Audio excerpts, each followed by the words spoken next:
ইসলামে ওমরের অনেক অবদান রয়েছে। কিভাবে যে ওমরের সামনে শয়তান পর্যন্ত হাঁটে না, ওমর যে রাস্তা দিয়ে যায় ঐতিহাসিকরা বলেন 40 দিন পর্যন্ত শয়তান ওই রাস্তা দিয়ে হাঁটে নাই। এমন ওমরে বলল আপনার আলোচনা শুনবো না যতক্ষণ পর্যন্ত না সন্দেহ দূর না করবে। কি সন্দেহ? গতকালকে ইয়ামেন থেকে প্রাণের কিছু পাঞ্জাবের কাপড় এসেছিল, আপনি নিজ হাতে ভাগ করে নিয়েছেন। আমাদেরকে যেই কাপড় দিয়েছে সেই কাপড় দিয়ে আমাদের পাঞ্জাবি হয় না, কিন্তু দেখি আপনি আজকে নতুন পাঞ্জাবি গাড়ি দিয়ে আসছেন, আপনারটা তো অনেক লম্বা। আমার কাছে মেসেজটা ক্লিয়ার করেন, আমাদেরকে যেই কাপড় দিলেন আপনিও সেই কাপড় নিয়েছেন, আমাদের কাপড় দিয়ে পাঞ্জাবি হয় না, আপনার পাঞ্জাবি কেন এত লম্বা? ঠিক নেই? কে কর? হুজুরের সাহাবী ওমরের মুসল্লি ফিতরাতান নিরবতা অবলম্বন করল। হযরত ওমর বলল আমি জবাব দেব না, আমার ছেলে আব্দুল্লাহ ইবনে ওমর জবাব দিবে।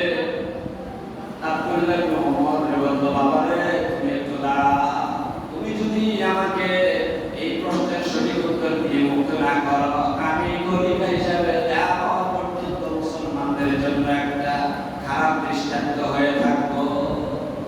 আব্দুল্লাহ ইবনে ওমর দাঁড়িয়ে বলল উপস্থিত হাজির, আমার আব্বা খলিফা হিসেবে এক টুকরা কাপড় পেয়েছে, আমি এই দেশের নাগরিক হিসেবে আমি তার ছেলে আব্দুল্লাহ ইবনে ওমর আমিও এক টুকরা কাপড় পেয়েছি। বাড়িতে যাওয়ার পরে দেখলাম বাবাও লম্বা মানুষ আমিও লম্বা মানুষ। তত দাঁড়িয়ে দেখতো আল্লাহ ছিলেন প্রমাণ সাইজ। আবু বকর লম্বা ছিলেন, ওমর লম্বা ছিলেন।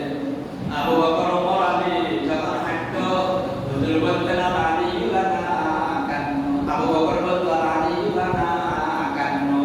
আলী হলো আমাদের মধ্যে নুনের নকটার মতো। নুন বলতে আরবি হরফের কাছে না নুন, নুনের নকটার মতো, মানে নুনের নকটাটা তো মাঝখানে নিচে থাকে আর নুনের তো দুই সাইড উঁচা থাকে।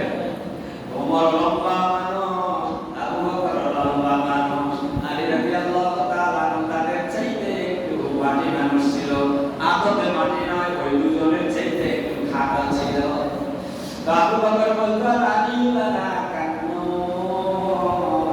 আলী হলো আমাদের মাঝে নুনের নকটার মতো।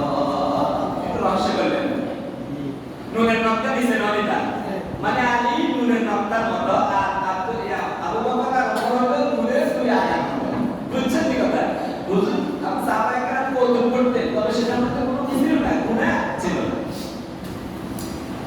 আব্দুল্লাহ ইবনে ওমর দাঁড়িয়ে বলল আমার আব্বা লম্বা মানুষ আমিও লম্বা মানুষ।